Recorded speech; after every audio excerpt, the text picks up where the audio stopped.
sorry about this, Johan, but I really can't let you go back and get reinforcements. That would cause a lot of trouble for us, so going to have to get rid of you now.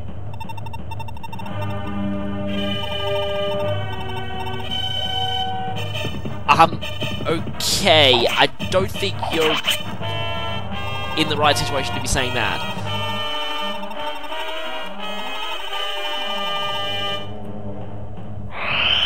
Now, I always found that line, well, one, really strange, but also incredibly ironic if you actually defeat him with Latch.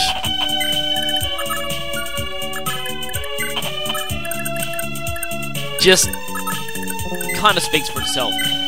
Now, one thing I probably need to mention here is that it didn't happen for me, but sometimes Johan or Johalva will drop an item. In fact, they'll have it in their inventory, so in some playthroughs, Johalva will have an elite ring in his inventory, and Johan will have a speed ring. You may have noticed that neither of them had any items in my playthrough, and that's because of the way droppable items worked in the second generation. Basically, in the second generation, some enemies will have droppable items, but they will only be dropped if the equivalent item in the first generation was not passed down. So basically, Johan will have a speed ring only if you didn't pass down the speed ring in the first generation, and same with Johalva's elite ring. Now, yes, they'll have it if you recruit them, and they'll drop it if you kill them, so you will get the items regardless. So at least it's a good thing that the elite ring comes pretty early on in the second generation if you forgot to inherit it. But, personally, I passed it down to Celise, as you may have noticed. Right, with that threat dealt with, we've got another one coming. Some more Axe Knights. But these ones all have hand axes. Yep, this is going to be very annoying. Now, fortunately, we're definitely going to be able to save that village, so that's good. And Celise is pretty close.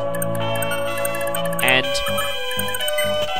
Fee and Arthur are still having to play catch-up. Yes, they can speak to Celise, but now I'll have Fee fly down there and save that village. And speaking of Fee and Arthur, they are probably one of the most hinted at pairings in the second generation, so that one's also recommended.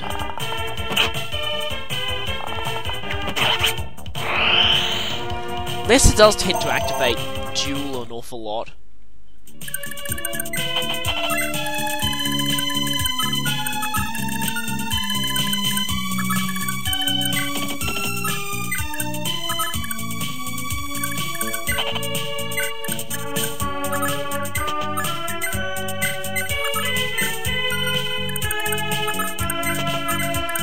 Right now, at least there is a forest down in the middle of this area. There's quite a few around here, and that's always good when you're facing enemies with low accuracy weapons like hand axes. Of course, the boss does have a leadership bonus, so he will be increasing their accuracy. And yeah, you can get free experience for your healers by healing the NPCs. A tactic I used back in Chapter 2 with Lachesis.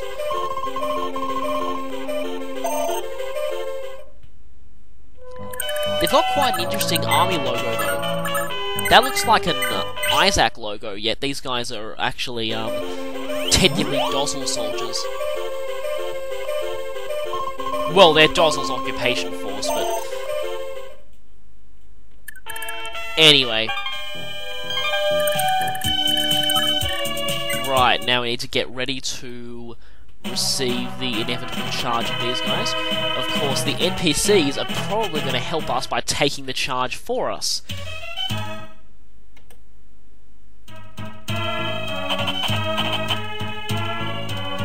Okay, one's already reached us, but the rest are going to be a bit late.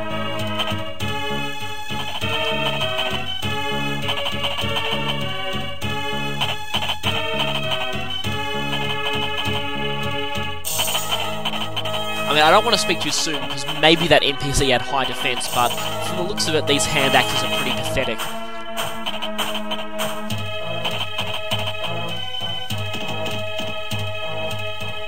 Of course, the boss is anything but pathetic. He's probably the most annoying boss so far in the second generation, so we're gonna need to watch out for him.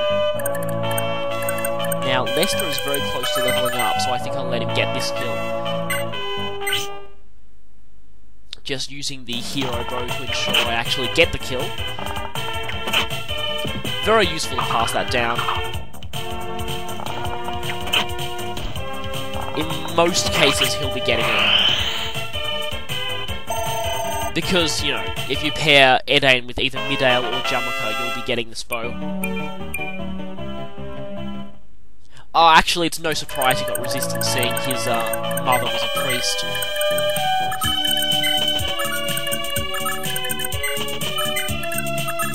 Still, like, in general, you'll be seeing higher than normal resistance growths in this generation.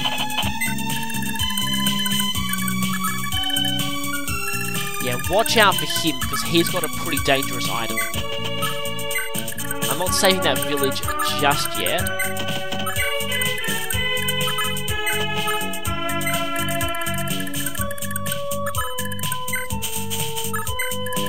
Did I already mention I really like this chapter's theme? Of course, every chapter theme in this game is amazing, but I do quite like this one because the triumph and fanfare really, you know, sort of gets you into the start of the second generation.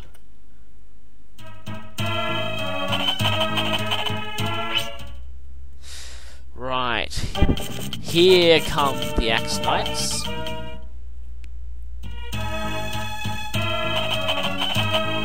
In fact, speaking of this chapter, I might have mentioned before, I probably didn't. The name of this chapter, well, it can be translated several ways. I've heard it being called Light to Success, Light of the Successors, and my personal favourite, Light Inheritors. And in fact, Light Inheritors was originally going to be the title of the game, but they changed it at the last moment.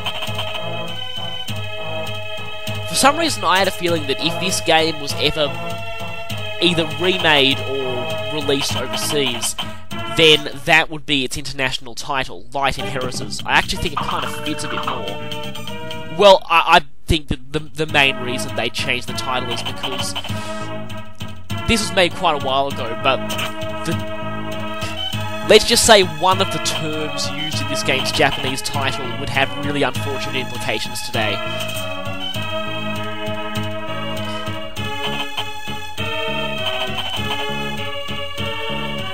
Wow, that guy's doing pretty well. Yeah, in fact, that guy deserves a raise. Something I like to say to an olive. No, don't, no, come on, that guy was really awesome. Oh, come on. Damn you, Schmidt. He was probably the best NPC so far in this playthrough.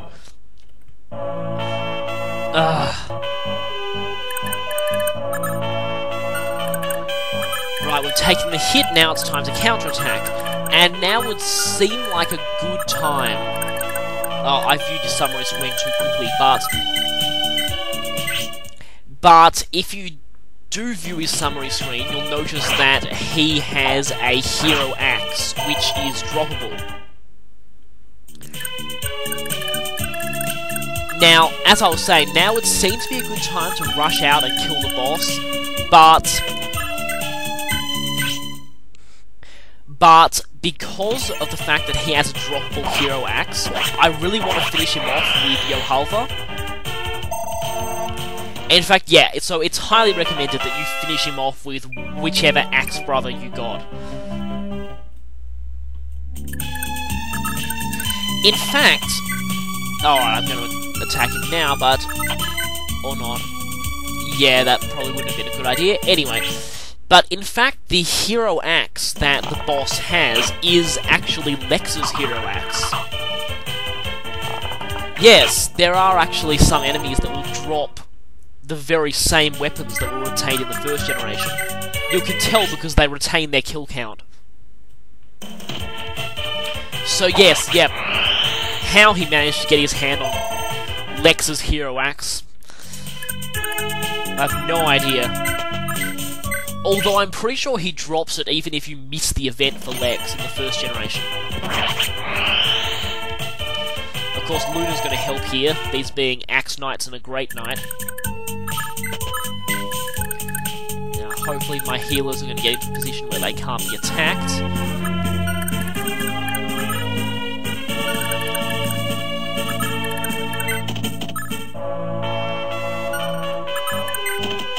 I'm going to try and make use of Oife here to block off his movement. Sorry. Okay, who needs to get healed? Right, Oife, of course. Oife is needing to get healed quite often, actually.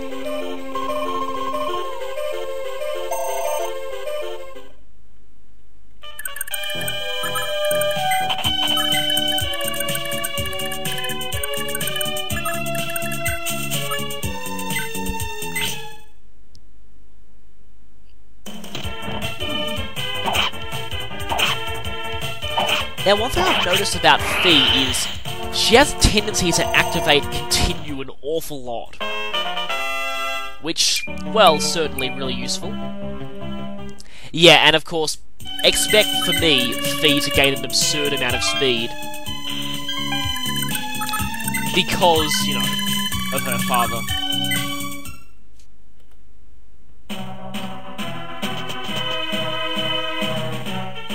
Whoa, that guy is... Well, let's just say he's pretty much, looking to become this game's equivalent of the 313 Archer.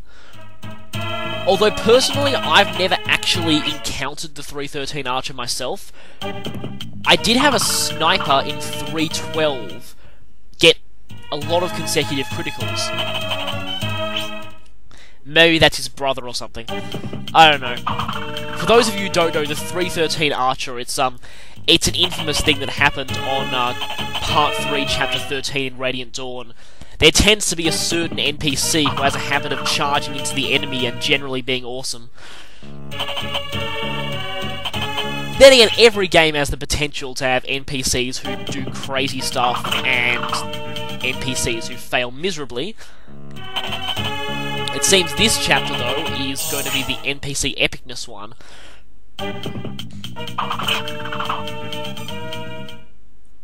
Yeah, even if they do hit, those hand axes aren't that much of a threat. Unless a lot of them gang up on you, but then again, they're not likely to all hit you at once, so... Now I think about it, this group's bark really is worse than its bite, except for the boss. Stay out of his way, because, yeah, you don't want to be taking a hit from a Hero Axe. Oh no, not again! Alright, that's it. You kill my awesome NPCs, you are going down.